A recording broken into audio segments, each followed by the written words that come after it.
aku berikan hadiah.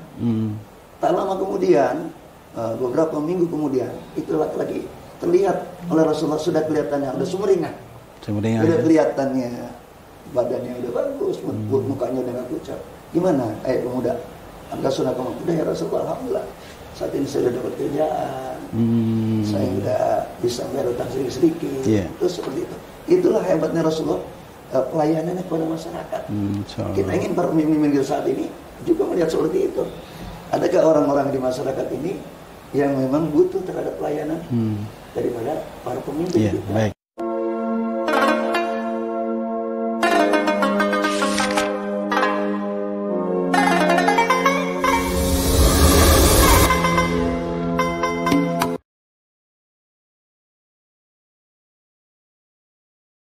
Assalamualaikum warahmatullahi wabarakatuh. Pemirsa yang Allah muliakan, alhamdulillah kita berjumpa kembali di podcast Majelis Ulama Indonesia Kota Depok. Insya Allah hari ini kita akan menghadirkan satu narasumber kita, yaitu dari Majelis Ulama Indonesia Kota Depok, ya, Kiai Haji Bahrudin Thoyib. Ya. Beliau adalah salah satu ketua bidang di Majelis Ulama Indonesia Kota Depok. Ya, Assalamualaikum Pak Kiai. Waalaikumsalam. Sehat ya Pak Kiai? Alhamdulillah sehat. Alhamdulillah. Amin amin amin.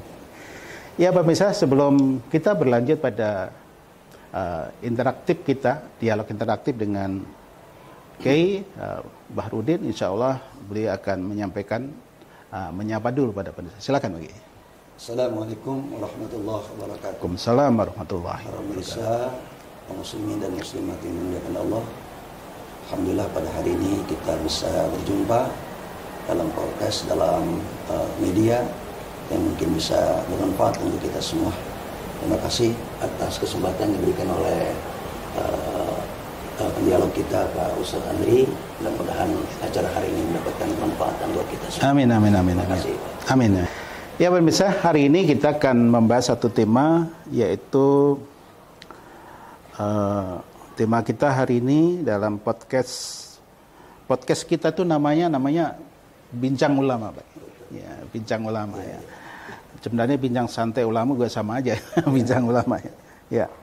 Seolah kita akan membahas satu tema, yaitu Rasulullah sebagai panutan umat Islam. Yang diartikan sebagai panutan itu sebenarnya seperti apa aja gitu loh ya. Ya. Silakan ya. Bismillahirrahmanirrahim. Assalamualaikum warahmatullahi wabarakatuh. Waalaikumsalam warahmatullahi wabarakatuh. Para kaum muslimin muslimat di mana saja berada, bahwa tema kita pada hari ini sudah disampaikan oleh Al-Ustaz Andri, bahwa Rasulullah sebagai panutan umat Islam. Bagaimana Rasulullah sebagai panutan Islam? Bahwa Rasulullah itu sebagai suri tauladan bagi umat Islam. Bahkan Allah Subhanahu wa taala berfirman di dalam Al-Qur'an surat Al-Ahzab ayat 21, A'udzu billahi minasyaitonir rajim. Laqad kana lakum fi Rasulillahi uswatun hasanah liman kana yarjullaha wal yawmal akhir wa dzakarallaha katsiran. Sungguh ada pada diri Rasulullah sallallahu alaihi wasallam itu adalah suri tauladan yang baik bagi kita semua. Maka ketika kita mencontoh, maka contohlah semua apa yang dilakukan Rasulullah sebagai umat. Sebagai umat Nabi Muhammad, Rasulullah itu multidimensi, panutannya yang perlu kita ikuti. Rasulullah ya sebagai seorang Rasul, sebagai orang tokoh agama, sebagai seorang pemimpin, sebagai khalifah, sebagai seorang pemimpin perang, sebagai seorang politikus, sebagai seorang ekonom, sebagai orang kepala rumah tangga, dan masih banyak lagi yang ada pada Rasulullah SAW itu. Maka untuk itu ya tepat sekali kalau Rasulullah kita jadikan sebagai panutan kita. Itu Ustaz Andri. Ya, baik. Ya pemirsa, kalau banyak orang mengatakan mengatakan bahwa Rasulullah ini kan selain sebagai seorang tokoh dunia, boleh dikatakan begitu ya, sebagai panutan orang Islam, orang Muslim seluruh dunia, baik itu akhlaknya, perilakunya, ya istilahnya apapun ya, menjadikan sunnahnya itu kan kita ikuti semua bagi ya. Apakah itu termasuk yang dikatakan Rasulullah itu pernah mengelola suatu negara ya? Itu termasuk politik juga ya beliau? Betul. Dia seorang politik dulu. bagaimana Rasulullah itu mengolah negara, walaupun beliau sebagai seorang Rasul, dia mampu mereka atau beliau mengolah negara sehingga negaranya begitu aman. Dengan apa? Dengan sifat-sifat yang ada pada Rasul, dengan strategi-strategi politik bernegaraannya. Makanya bila kita mencontoh sebagai seorang pemimpin masyarakat di negara, dicontohlah Rasulullah. Kita baca bagaimana risalah beliau, perjalanan beliau sebagai seorang pemimpin. Begitu. Masya Allah. Cuman artinya kalau bicara politik tentunya beda dengan politik Indonesia gitu ya? Iya. Sangat beda ya? Beda. Kalau politik Indonesia kebanyakan apa sih? Ya, nyari kekuasaan, betul. Nyari duit, apa begitu ya? Ya. Tapi juga kira-kira yang politisi Indonesia itu juga ada yang istiqomah gitu ya? Ada istiqomah juga. Tidak semua harus nyari kekuasaan atau nyari duit, nyari kesempatan. Tapi memang beda sekali dengan Rasulullah ya. Kalau Rasulullah itu pure memang benar-benar bagaimana politik itu istilahnya sebagai toladan, sebagai suri toladan, sebagai apa ya, sebagai hal yang memang harus diikuti ya sampai sekarang ini ya. Tapi kira-kira kalau kita mengikuti politik Rasulullah ini rada susah sekarang kayaknya. Ya bisa aja. Ketika itu bagaimana personnya. Tinggal personalnya gitu. Yang perlu adanya satu persiapan, perlunya ada satu nilai-nilai yang ada dalam diri pemimpin itu. Nggak perlu pemimpin itu perlu adanya nilai-nilai agama yang masuk dalamnya. Dan juga perlu membaca bagaimana perjalanan Rasulullah sebagai seorang seperti itu. Baik, ya. Bisa saja. Ya, tapi walaupun sulit, tapi kalau diusahakan, walaupun tidak semua apa yang dilakukan oleh Rasulullah bisa dipelajari. Iya, baik. Bagaimana politik Rasulullah ketika beliau memimpin sampai begitu hebatnya. Luar biasa. Ya, baik. Jadi kalau Rasulullah kita ikuti kayak mungkin Indonesia itu bisa bukan makmur lagi ya, sejahtera dunia akhirat ya, insya Allah gitu ya. Masya Allah. Kalau himbauan Kiai pada umat ya, kira-kira bagaimana ya biar melihat kondisi politik Indonesia tuh masih kadang-kadang terjadi kasak kusuk sampai detik ini Kiai ya. Itu mungkin berikan sedikit pencerahan ya. Ada umat Kiai. Ya, kita sebagai umat, sebagai masyarakat, hendaknya kebaikan-kebaikan itu harusnya proaktif, mendukung dari pemimpin yang ada. Nah, sekarang ini Pak pemimpin sekarang ini sudah membuka peluang luas untuk diberikan atau dikoreksi. Kalau memang tidak baik, tolong secepatnya dikoreksi. Nah, alhamdulillah pemimpin sekarang ini menerima masukan-masukan dari kita masyarakat. Alhamdulillah. Nah, terutama nilai-nilai keagamaan yang perlu dibentuk. Nah, masyarakat pun saat ini perlu mempertahankan bagaimana masyarakat ini agar supaya mereka bisa hidup berkah, hidup damai, ya, juga memberikan satu motivasi kepada pemimpin yang ada saat ini dengan nilai-nilai agama dan membantu bagaimana program pemerintah saat ini. Ya, terutama program-program yang baik untuk menguntungkan masyarakat itu seperti itu. Yang kedua, ya masyarakat selalu berdoa. Jangan lupa, udah usaha juga berdoa. Kenapa? Karena apapun yang kita lakukan, usaha dan doa. Doakan pemimpin kita agar diberikan hidayah, diberikan petunjuk, agar bisa membawa masyarakat kita ini ke daerah atau negara yang badatun thayyibatun warabun ghafur. Amin. Penuh dengan rahmat Allah Subhanahu wa taala. Insya Allah bagaimana pemimpinnya. Di masyarakat juga begitu.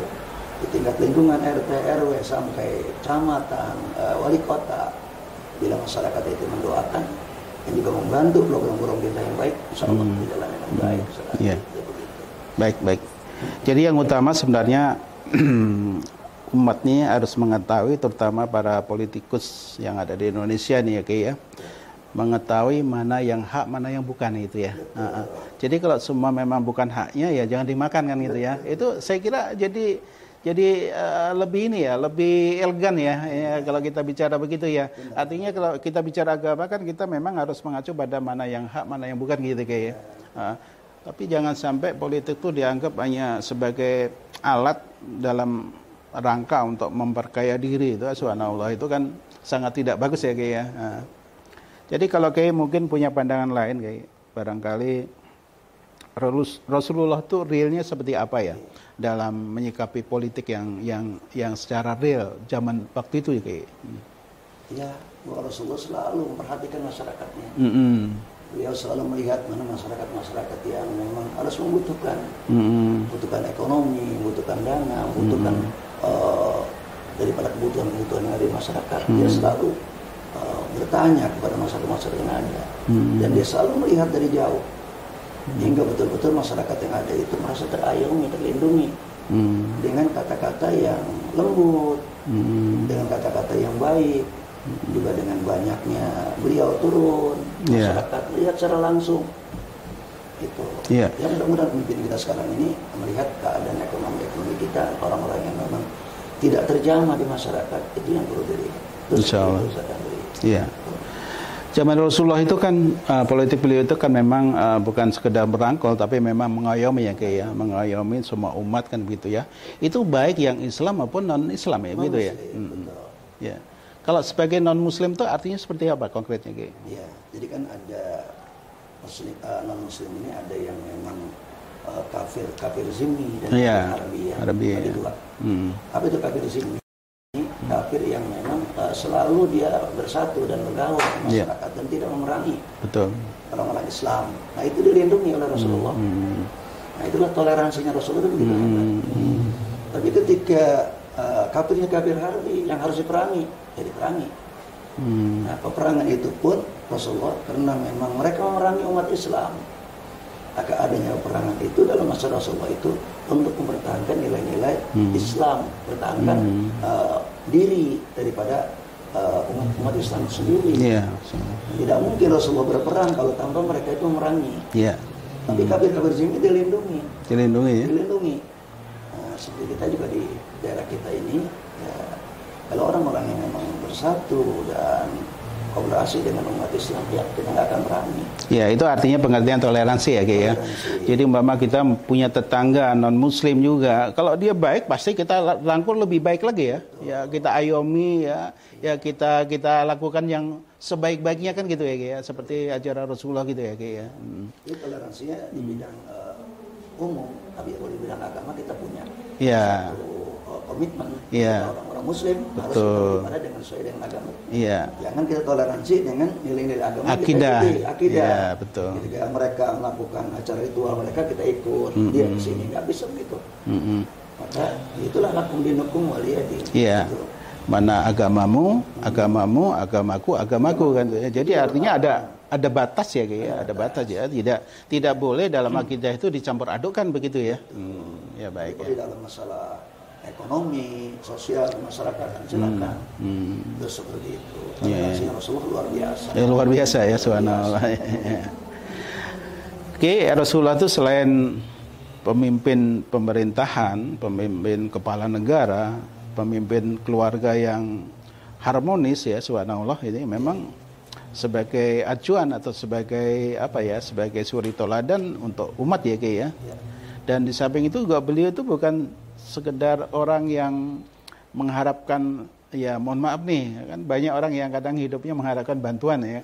Kalau Rasulullah kan tidak. Rasulullah memang seorang ekonom, seorang pedagang dulu. Dan beliau tidak meminta kepada siapapun. Betul.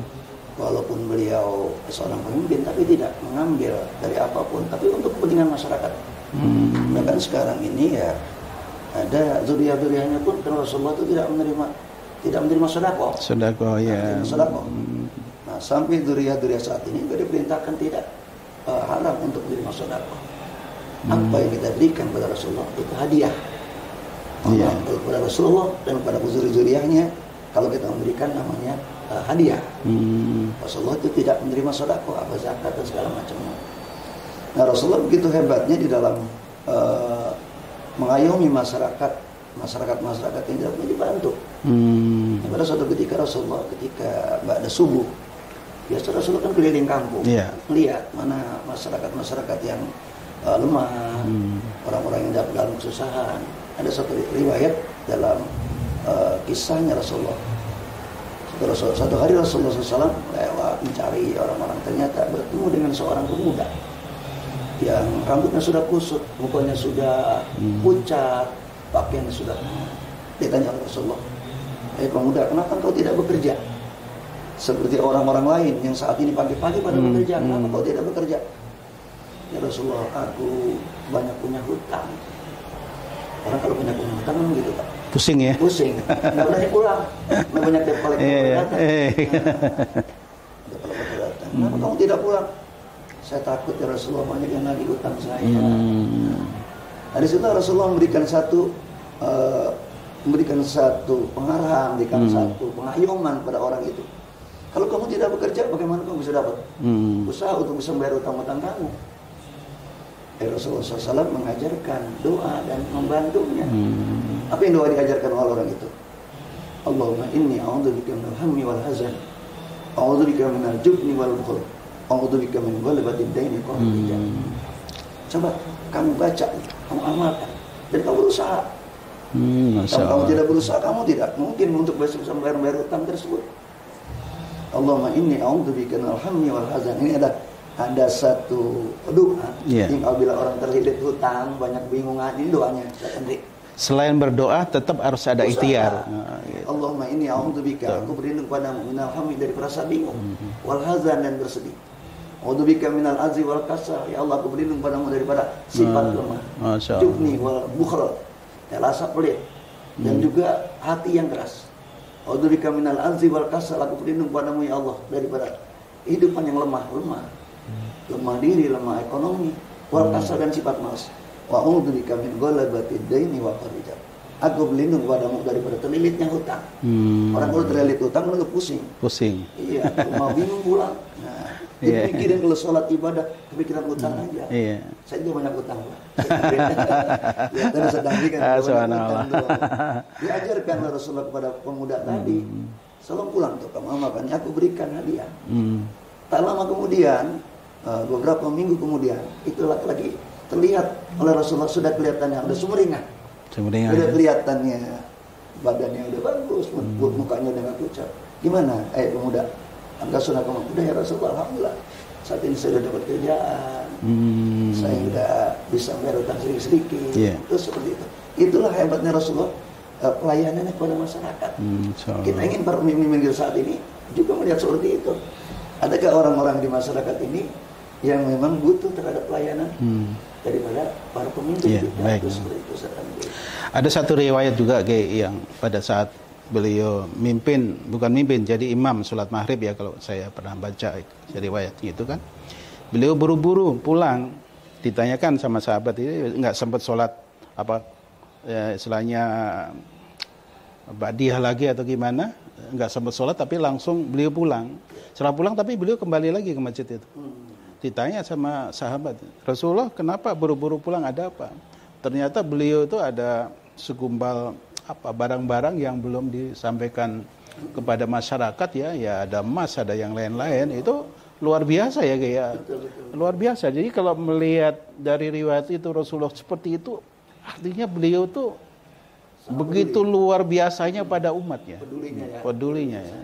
Jadi mudah-mudahan negara kita juga gitu kayak pemimpin kita sekarang sudah mulai berbenah dengan baik. Mudah-mudahan kita dukung semua seluruh rakyat Indonesia, dan mudah-mudahan juga ini ada perubahan, termasuk Kota Depok ya. Amin. Depok ini ya kita inginkan seperti itu. Ya, sama. Baru ini.